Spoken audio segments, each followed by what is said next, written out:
From the Aishin Broadcast Studio, it's the Executive Spotlight.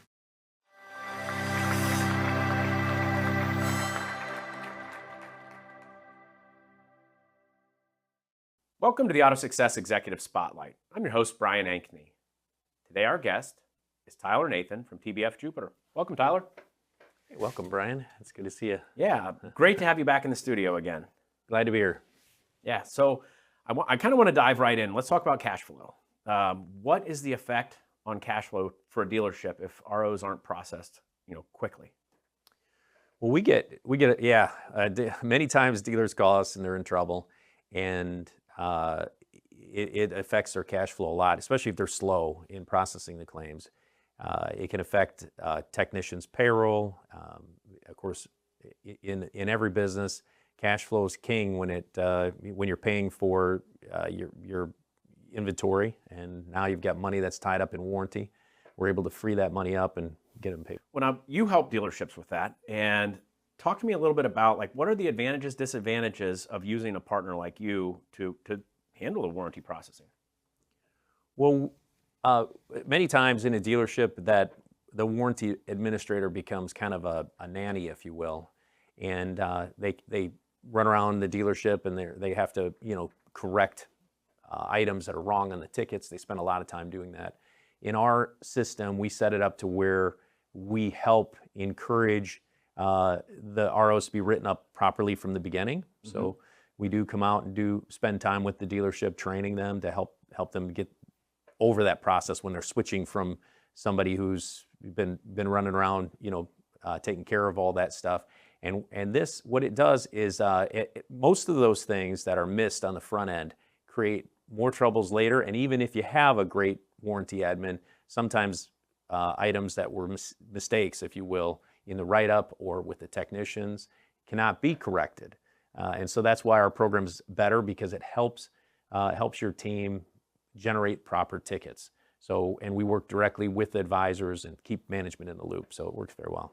So when you say some of the things can't be corrected, does that mean that you're doing work and you can't get reimbursed for it, or you're not getting reimbursed as much as you should? Yeah, that's correct. So for instance, let's say that a technician is clocking electronically in the DMS, and they failed to clock. Maybe they did some specific special items that we could get them paid for, but they did not clock for it. If the advisor's not paying any attention to warranty because it's somebody else's responsibilities, and that's what normally happens in an in-house situation, and the admin finds it later after the customer has left, there's no way to correct that time. There's no way to correct that situation. Or if possibly a part was charged out in the wrong section, things sometimes can cause or prior approvals. And so with us, when we're going directly to the advisor, teaching the advisors to look over these ROs, make sure that the story is complete, make sure parts are charged out in the right section, make sure the tech didn't fail to write a story or fail to clock. Those items can be corrected. Mistakes can be brought to management before the vehicle has left, and so many things can be averted.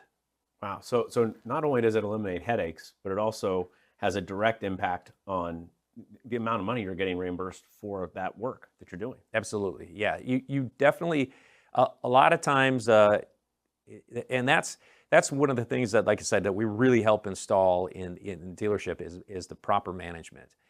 You don't want, I know everybody says, and I agree with them 100%, that the advisors are the salesmen of the service department. Mm-hmm. You want them selling. But here's the thing, even on the front end, you've got salespeople there selling cars. They have to be able to put those deals together properly. They have to study what trim levels are on those vehicles in order to sell them properly. Advisors are no different. They have to understand warranty. They need to know what's covered and what's not covered. So we spend a good amount of time with them, having them, and then by us going directly to that advisor when there's an issue and bringing it to management's attention, the advisors learn from that. And because if we ask them for a battery code 2-3 times, pretty soon when they're writing up a battery claim, they're going to look for that battery code, make sure the tech put it in their story so that we can process the claim quickly. Nice.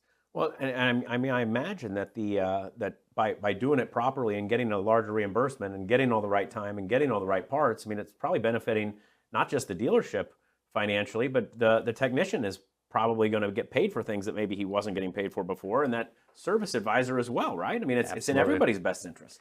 When we're doing the training, we also meet with the technicians when we're setting up a brand new account.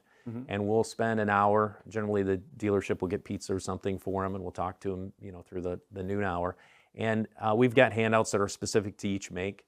So we'll set the technicians down, and we talk to them, and we tell them about things like if they're doing a wire repair, how to write that up properly, because there's going to be no labor operation that exists with any of the OEMs to specifically handle something like that. And so there's things that are considered standard time that the technician, like checking technical service bulletins, doing a visual inspection, making sure that they verified the repair. So that stuff should be punched first and separately for a short amount of time. And then once they've determined that they have to go into something that's going to be abnormal time, like let's say tracing a wire or something like that, then what they're going to do is they're going to punch off, punch back on.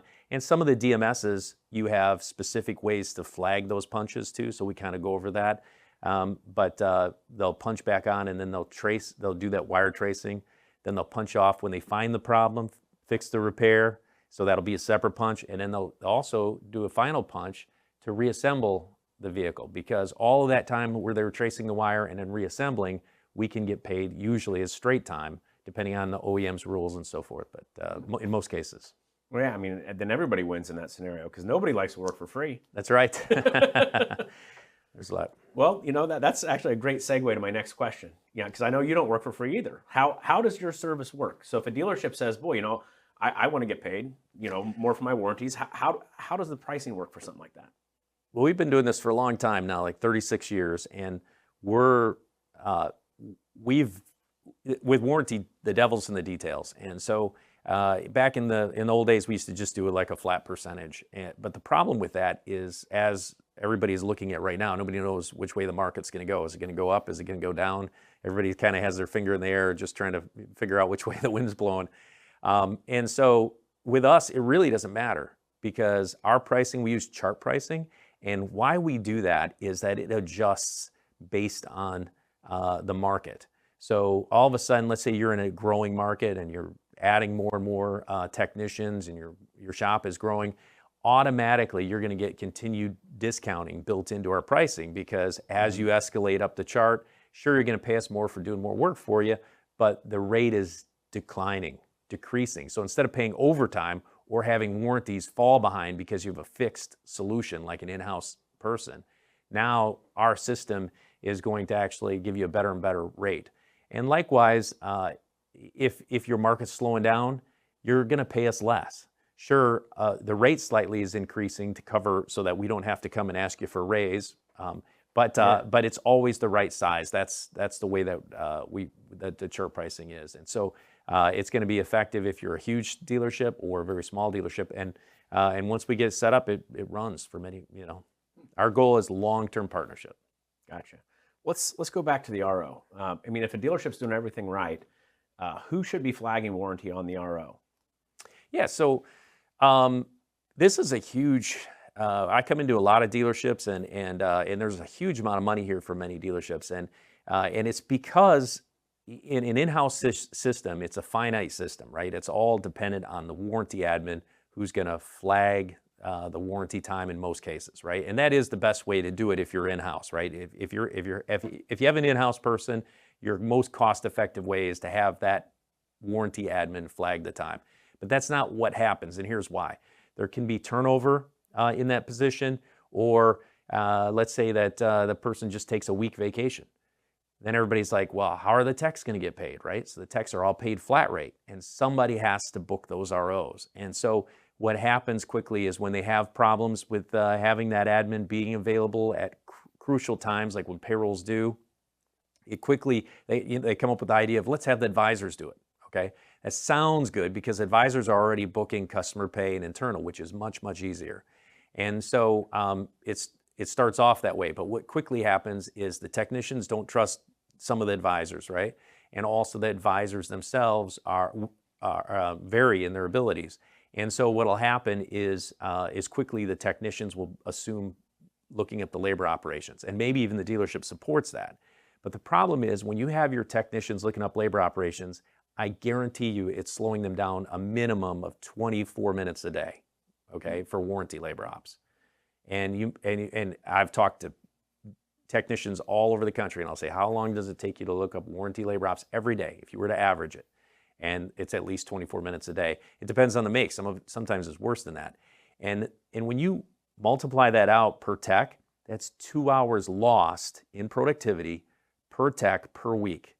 Now put a number to that. If you have 10 techs in your shop, it's probably $170,000, $180,000 a year in lost sales. Oh, wow.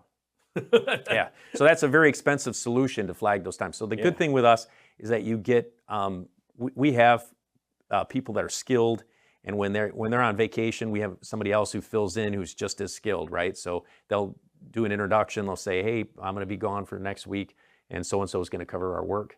And that person will call, introduce themselves, and it just happens like clockwork. The work gets done. So you just have zero downtime.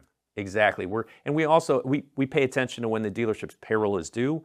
So if we know that their payroll is due every Wednesday at they close at 6 p.m., then we're going to make a final pass through their DMS at 6 p.m. Make sure everything's flagged for them. Yeah, I mean, payroll's pretty important. You definitely don't want to miss payroll. It probably looks a lot like, you remember the old Frankenstein movie where all the people with their pitchforks and their fire.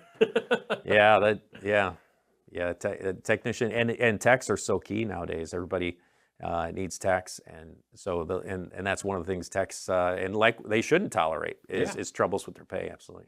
Presented from the Aishin Broadcast Studio at Babcock's Media.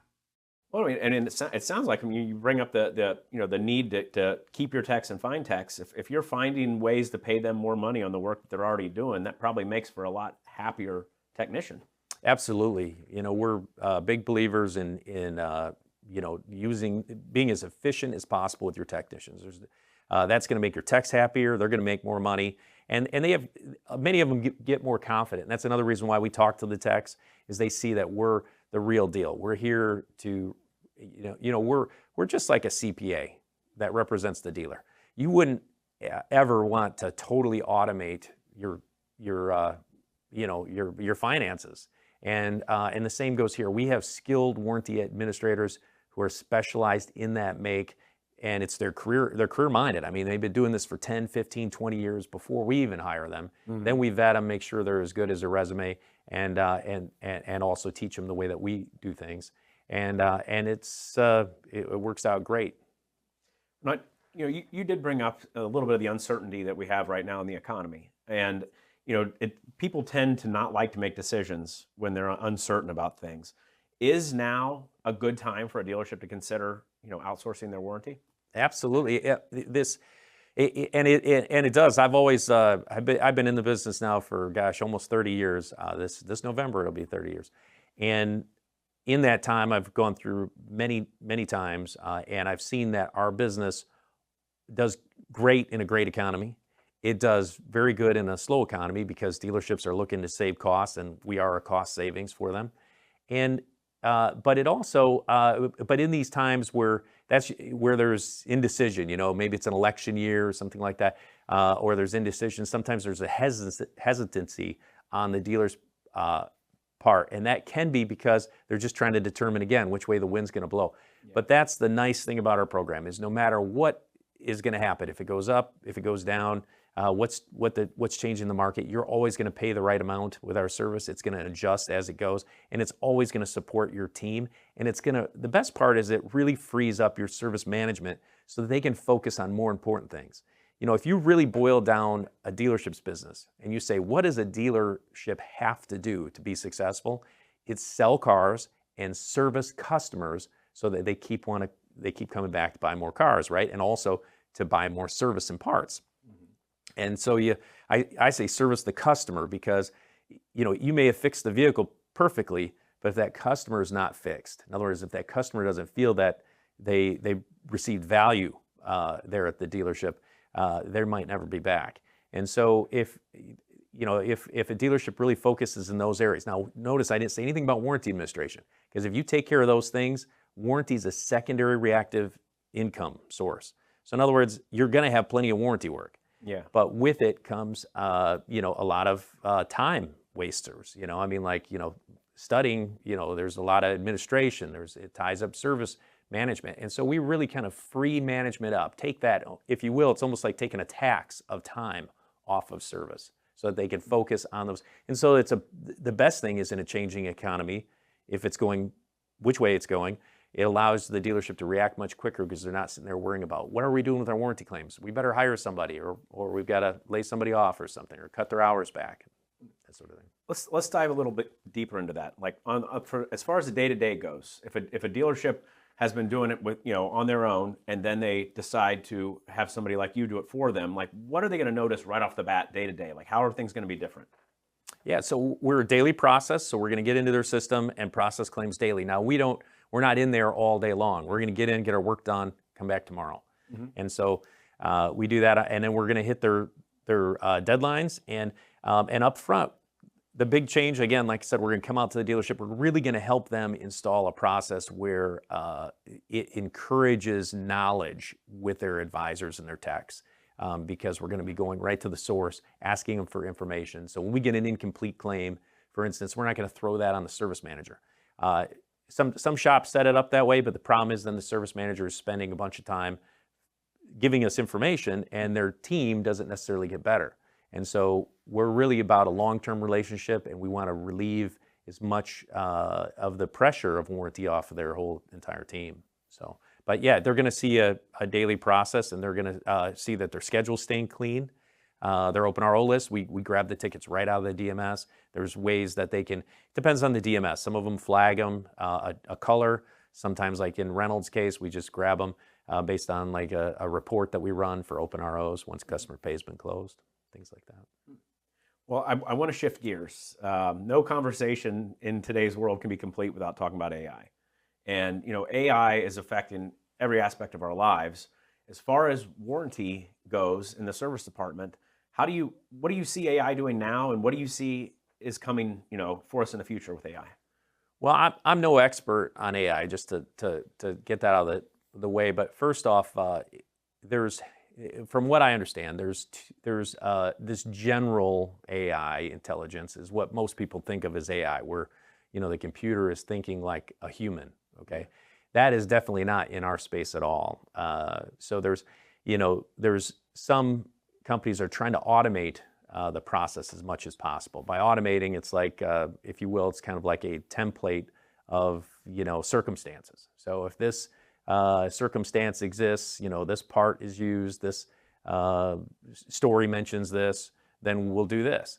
But the problem is, remember that we're much like a CPA. You would never consider, turning your entire business accounting over to an automated system. I mean, that would be, there's recipe for disaster there. And the same goes here with warranty. This is possibly 30 to 60%. It is somewhere between there, 30 to 60, maybe even 70% for some dealerships of their service department's income. It's a huge number. It adds up to a lot of money for dealerships, and it can make or break dealerships on how much on their warranty that's being collected. If you automate that, and let's say there's a change in a recall, and recalls change all the time, labor ops change all the time, technical service bulletins change all the time. We'll hire sometimes an admin. We avoid that in most cases, hiring an admin that, let's say, has been out of the field for a year or two, right? Because just in a year or two, there's so many changes, and it is really important to stay up to speed on the most latest and the recent changes. And that's what you get with us, is you're getting a skilled, certified warranty admin it's just like a CPA. You want that person who's there thinking, thinking about how's this going to affect the trend report. Could this get the dealership audited? Where are these? This story needs to be a little better. That sort of thing, in order for it to stand up for. And AI in our field is nowhere close to that. Maybe someday. Yeah. Yeah. They keep saying that it's going to get to that, but in the current way that AI is a very big buzzword right now. You can't go to almost anything that's dealer related without hearing about it and how wonderful it's going to be. And it is wonderful. I mean, I used it to Google my way to your, to here, so, it helps us in a lot of ways, but. Yeah. Well, AI, you have to feed it lots of data and give it lots of reps to learn. It's almost like working out. You got to do a lot of curls to build a bicep. AI has to learn. And I guess if I was a dealer, I'd be a little bit afraid of letting AI learn with my money. Yeah, that's right. That's right. Yeah. So, maybe 15, 20 years down the road, maybe it'll be able to do it. So we'll see. But great. Well, I really appreciate you coming in. Is there anything more you'd like to share with our audience today, Tyler? Just it's always if you're interested in doing this, or you're wondering if you're collecting all the money that's possible out there, we can do a mock audit for you, so we can actually review ROs. That we do that based on availability, but we'll look at whether or not you're collecting everything you should be, and we can also let you know if you're if you're in danger should you be audited. Those are some things that we could do for you. Also, it's a good time to just consider it. Find out what it's going to be. Talk to us when you're not in an emergency situation. I love. We normally can help dealers out in emergency situations too, but once in a while, because with us you're going to get a skilled warranty admin. So let's say that you're the particular make that you have. We've brought in a bunch of it recently, right? Or and we're already running overtime in that area. We'll never take somebody from a different car line and say, hey, figure these, whatever it is out, right? We're not going to do that. You're going to get a skilled admin in the line that you need. And so we'll turn work away. And sometimes we've had to turn work away from some of the biggest groups. And it pains us to do that. But, and that's why don't look at us as a solution for an emergency. Instead, look at it as a business proposition to give you consistency with your warranty and take that off of your service department so they can react to whatever's going on in the market and so forth. It's a much better plan. It works so much better for our clients. You just have to apply it right, and that's what we help you do. Great. Well, thank you for coming in today. Yeah, thank you. Thank you for taking the time to join us for this AutoSuccess Executive Spotlight. I'm your host, Brian Ankney. Today our guest has been Tyler Nathan from TBF Jupiter. We hope to see you again on a future episode. This one's Over the Curb and Burning Gas.